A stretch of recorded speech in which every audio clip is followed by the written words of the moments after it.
Ano nga ba ang tamang biasing ng ating differential amplifier stage? So karamihan kasi sa atin mga idol, no, doon po tayo nagbibase sa biasing ng ating OPT. Hindi natin binibigyan pansin yung ating differential amplifier section. Hindi natin alam na dito po nagsisimula yung audio. Ito po yung pinakamahalaga. Kapag mali po ang biasing ng ating differential amplifier stage, ay maaari po itong ikakasira ng ating mga OPT. So ngayon, aalamin po natin ang biasing ng ating differential amplifier transistor. As usual, katulad pa rin ng OPT, kukunan lang natin yung kanyang collector at saka emitter voltage. At sa mga hindi pa nakakalam, malaking tulong din ito sa pag-troubleshooting. So ngayon, check muna natin yung ating positive at saka negative real supply voltage. So ang ginamit pala natin na supply dito ay yung ating ginawang DIY power supply. Ang kagandahan lang nito mga idol, ay pwede po tayong magsimula muna sa maliliit na supply kapag tayo po ay nagre-repair. So check voltage supply na tayo. Yung ating negative rail ay 27 BDC.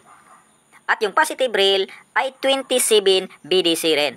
So ngayon, i-check na natin yung biasing doon po sa ating differential stage. So, collector to emitter, dito po sa input transistor, mayroon tayong 54 volts. Sa kabila, mayroon ding 54 volts. At dito naman sa transistor, doon po sa ating feedback, sa differential pa rin, ayan 54 volts. At dito sa kabila, 54 volts din. So ngayon, lipat naman tayo sa kabilang channel ang masasabi ko na may mali. So dito tayo, collector to emitter, 26 volts lang. At dito sa kabila, ganun din, 26 volts. At dito, 26 volts.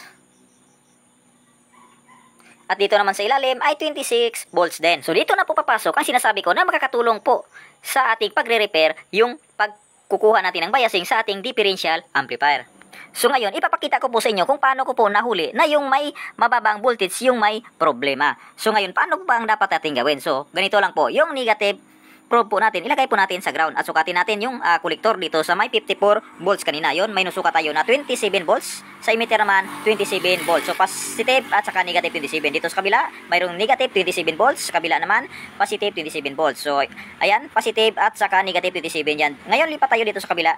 Ayan, mayroon din tayong negative 27 sa ating collector. Sa emitter, mayroon din positive 27. So ngayon, lipat tayo dito sa may 26 or mababang voltage kanina. Ngayon dito sa collector, ayan, mayroon tayong nasukat na 27 volts. Ngunit dito sa emitter ay 0. So wala tayong nasusukat dito. So dito sa kabila, lipat natin, mayroon tayong negative 27. Subalit dito sa kabila, wala tayong nasusukat na positive.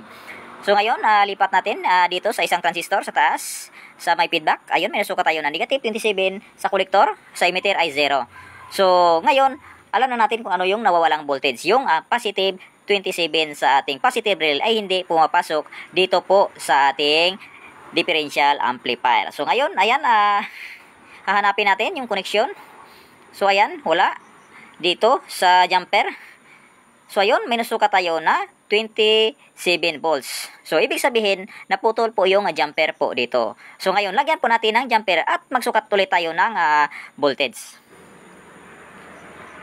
So yan, hanap lang po tayo ng kapirasong wire at gawin nating jumper.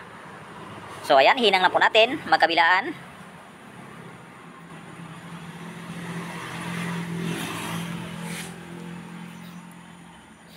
So ayan, matapos nating mahinang, ngayon mag-check na po ulit tayo ng ating biasing. So dito tayo sa 26 lang kanina, yung collector to emitter. So ayan, may nasusukat na tayo na 54 volts. So dito sa kabila, ganun din, 54 volts.